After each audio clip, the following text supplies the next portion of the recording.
Et lorsque Jésus rencontre Nathanaël, et puis il rend témoignage de lui en disant, dans Jean chapitre 1, je crois que c'est dans verset 28, 29, là, il dit, voici un Israélite dans lequel il n'y a point de fraude.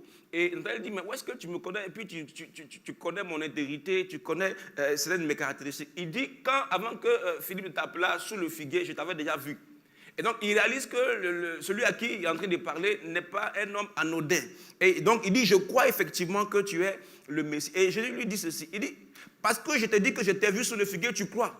Alors, tu vas voir des choses plus grandes. Et il explique comment ces choses plus grandes vont se manifester. Et puis, il dit, en vérité, vous verrez désormais les anges de Dieu monter et descendre sur le Fils de l'homme. Donc, il est en train de dire ici, verset 51, il lui dit, en vérité, vous verrez désormais le ciel ouvert et les anges de Dieu monter et descendre sur le Fils de l'homme. Donc, quand le ciel est ouvert, ça veut dire qu'il y a un trafic céleste. Il y a un mouvement des anges de Dieu sur la vie de quelqu'un. C'est vrai que les anges sont des êtres invisibles, mais on va en voir le fruit. Il dit, vous verrez désormais.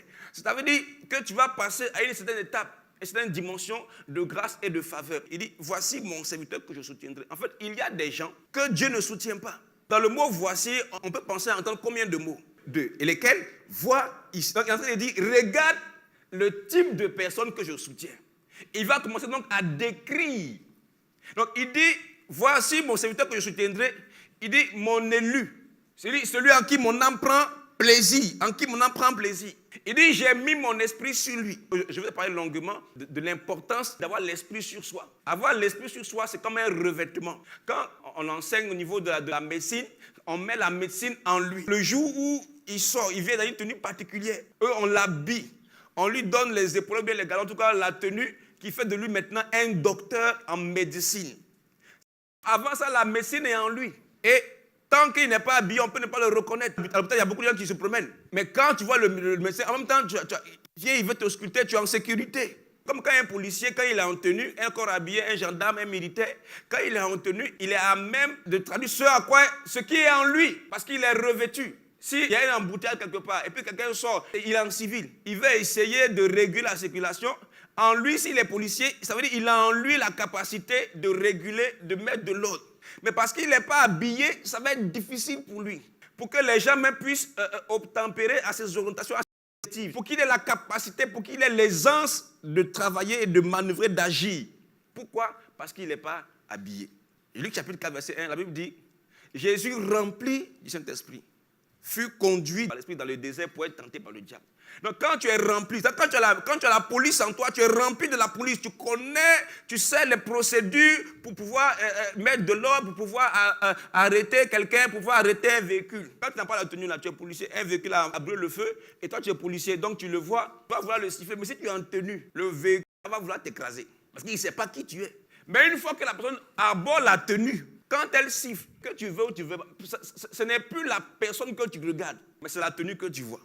La Bible dit, Luc 4, verset 1, l'Esprit conduit. Quand j'étais rempli, l'Esprit l'a conduit. Mais quand il est revenu du Jourdain, l'Esprit n'était plus sur lui. Il dit, Jésus revêtu, Luc 4, 14, Jésus revêtu. C'est-à-dire c'était un vêtement. C'est le revêtement qui te permet d'opérer. Quand le policier, même si c'est une jeune soeur frêle, quand elle est revêtue, elle est sur la route là, ce n'est pas elle que tu regardes, hein, c'est sa tenue. Et dans la tenue, il y a tout le soutien de l'État de Côte d'Ivoire.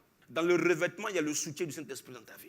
Il dit, c'est mon élu, celui en qui mon âme prend plaisir, celui qui me plaît. Mon élu, en hébreu, c'est Baki. Baki qui veut dire choisi. Ça veut dire l'élu, le bien-aimé. Ça vient du verbe Baka, ça veut dire choisir, élite, vouloir, désirer, prendre, aimer, préférer. Quelqu'un qui est préférable, quelqu'un qui est précieux, quelqu'un qui est distingué. Celui qui fait mes délices. Celui en qui j'éprouve du plaisir. Ça veut dire que tu ne soutiens pas tout le monde. Si tu veux que Dieu te soutienne, tu dois apprendre à développer des choses qui font plaisir à Dieu. Déjà, ça commence déjà par donner ta vie à Jésus. Et t'engager, il dit mon serviteur, t'es engagé dans le service pour Dieu. Mais il dit, mon élu en qui mon âme prend plaisir.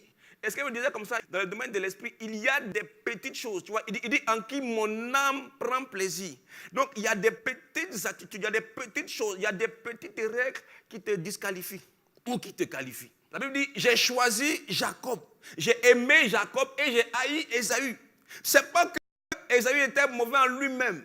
Mais il y a des petites choses qu'Ésaü faisait qui l'ont disqualifié. Pourtant, c'est lui qui était l'aîné. C'est lui qui devait recevoir l'héritage de son père. Mais la Bible dit, il y a beaucoup d'appelés, mais il y a peu d'élus. Dans cette saison où le ciel s'ouvre sur nos vies, c'est le moment pour nous de développer certains types d'attitudes, certaines caractéristiques, certaines qualités qui permettent au manteau de parler et d'agir dans notre vie. La Bible dit, Ésaü était un homme, un chasseur habile, un homme des champs. C'est-à-dire, Ésaü était tourné vers l'extérieur, tout le temps dehors. Mais Jacob, lui, était un homme de l'intérieur. C'était un homme de l'intimité. C'était un homme qui prenait du temps dans la présence de Dieu. Celui qui est l'élu de Dieu. C'est quelqu'un qui trouve du temps, qui prend du temps, qui se délecte, qui aime être dans la présence de Dieu. Qui prend le temps de chercher son cœur. Apprends-moi à te connaître. Celui en qui Dieu prend plaisir. Celui que Dieu choisit. Et celui qui il déverse son esprit. Celui qui opère aisément sous un ciel ouvert. C'est quelqu'un qui prend plaisir, non pas à être dehors, mais à être dans la présence de Dieu. À être dans l'intimité de Dieu. À être en train de chercher non pas la main de Dieu, mais de chercher le cœur de Dieu. La main de Dieu, on la voit face au challenge de la vie. Ceux qui cherchent la main de Dieu là, sont des gens qui veulent voir Dieu décanter leur situation. Pour eux, que leur situation soit décantée. Que Dieu soit content de la situation ou non. Mais Jacob, lui, il vivait dans l'attente de la maison. Il a appris à connaître le cœur de son papa. Et Ésaü, lui, il est dehors, tout le temps dehors. Il n'a pas le temps pour l'intimité. C'est-à-dire, l'intimité, c'est juste, et puis, frère, il s'est cher sur la terre. Or, si tu n'as pas passé beaucoup de temps en train de réviser tes leçons, tu vas passer plus de temps à traiter la question petit a de l'exercice. Or, ce n'est que la question petit a. C'est petit 1a. Après, s'il y a petit 1a, c'est qu'il y a au moins petit 1b avant d'aller à petit 2. Parfois, il peut y avoir aussi petit 1c. Donc, ce n'est que la première petite sous-question. Et tu es en train de passer du temps sur ça, mais tu passes du temps la deuxième fois. Parce que tu n'as pas passé du temps avec la leçon, en train d'apprendre la leçon, en train de faire tes exercices, en train de t'exercer. C'est pourquoi avant que Moïse n'aille en Égypte pour affronter Pharaon sur le terrain, Dieu lui dit, petit, reste tranquille, viens dans ma présence. Commence à faire les prodiges dans ma présence. Et Ésaü était un homme de l'extérieur. Ça veut dire qu'il ne connaissait pas trop les goûts de son père. Ce qui était important pour lui, c'était ce que lui, il aimait. Et comme il vivait à Canaan, il a vu les filles de Canaan.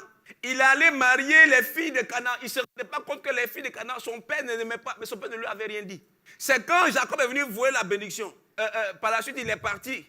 Et Ésaü s'est rendu compte qu'ils ont envoyé Jacob chez les parents de sa maman pour aller prendre une femme. Et c'est là qu'il s'est rendu compte que les femmes cananéennes, là, son père ne les aimait pas. Mais pourquoi il ne se rendait pas rendu compte? Parce qu'il passait peu de temps dans la présence de son père, pour connaître les goûts de son père, pour savoir ce que son père appréciait, pour savoir ce que son père aimait ou n'aimait pas. Or, ici, c'est mon élu, en qui mon âme prend plaisir. En fait, ça veut dire, ici, là, ce n'est pas tes intérêts qui priment. Il dit, voici mon élu, en qui mon âme prend plaisir. Premièrement, développe l'intimité avec Dieu.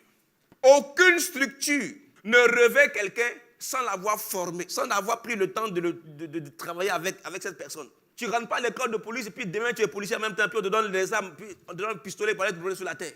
Tu as au moins 2 ans. Ça veut dire 2 ans d'intimité. Ésaü avait pris une femme cananéenne. Son père n'avait rien dit, mais son père n'approuvait pas. Il y a des choses que tu fais, que Dieu n'apprécie pas, mais il ne parle pas. Le fait de ne rien dire. C'est vrai qu'il y a un qui dit qui ne dit rien comme ça. Frère, c'est pas vrai. Hein? Les choses que tu fais, Dieu n'aime pas, il ne parle pas. Oui, il parle, mais tu n'entends pas.